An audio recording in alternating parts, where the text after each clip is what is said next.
എന്തുകൊണ്ടായിരിക്കും ഇപ്പോഴത്തെ പ്രണയങ്ങൾ പെട്ടെന്ന് ബ്രേക്കപ്പായി പോകുന്നതെന്ന് ചിന്തിച്ചിട്ടുണ്ടോ? പ്രണയം കുറവായതുകൊണ്ടാണോ അതോ പേഷ്യൻസ് കുറവായതുകൊണ്ടാണോ?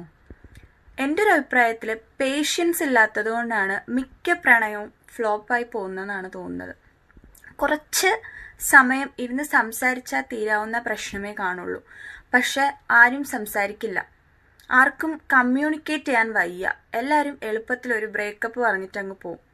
പക്ഷെ അത് ശരിയാണെന്ന് നിങ്ങൾക്ക് തോന്നുന്നുണ്ടോ? നമ്മുടെ ഈഗോ ജയിക്കുന്നിടത്ത് എപ്പോഴും നമ്മുടെ ലവ് ഫെയിലിയർ ആയിക്കൊണ്ടിരിക്കുകയുള്ളൂ. നമുക്കൊരു പ്രോപ്പർ കമ്മ്യൂണിക്കേഷൻ ഇല്ലാത്തടത്ത് മിസ്അണ്ടർസ്റ്റാൻഡിങ്സ് ഒരുപാട് വന്നുകൊണ്ടിരിക്കും. അതുകൊണ്ട് നമ്മളൊന്ന് കുറച്ച് സമയം ഇരുന്ന് കമ്മ്യൂണിക്കേറ്റ് ചെയ്താൽ ചിലപ്പോൾ നമ്മുടെ ഭാഗത്തുള്ള മിസ്റ്റേക്ക് ആയിരിക്കും, ചിലപ്പോൾ നമ്മളെ പാർട്ട്ണറിൻ്റെ ഭാഗത്തു നിന്നുള്ള മിസ്റ്റേക്ക് ആയിരിക്കും.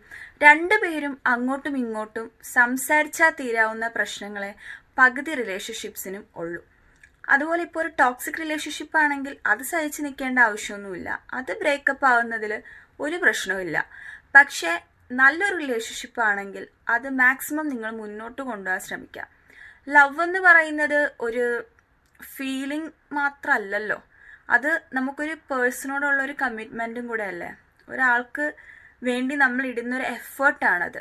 അതൊരു തരം പേഷ്യൻസ് തന്നെയാണ്. അപ്പോൾ നല്ലൊരു റിലേഷൻഷിപ്പ് കിട്ടിയാൽ അത് വിടാതെ കൊണ്ടുപോകാനായിട്ട് ശ്രമിക്കുക. കാരണം ഈ ലോകത്ത് ആരും പെർഫെക്റ്റ് അല്ല. ഒരാളുടെ ഇംപെർഫെക്ഷൻസ് മനസ്സിലാക്കി നമ്മൾ മുന്നോട്ട് പോകുന്നിടത്താണ് സക്സസ് ഉണ്ടാവുന്നത്. കാരണം ഇക്കാലത്ത് റിയൽ ലവ് എന്ന് പറയുന്നത് കാണാൻ തന്നെ കിട്ടുന്നില്ല. അതുകൊണ്ട് നല്ലൊരാളെ കിട്ടിയാൽ കളയാതെ ആ റിലേഷൻഷിപ്പ് മാക്സിമം മുന്നോട്ട് കൊണ്ടുപോകാൻ ശ്രമിക്കുക.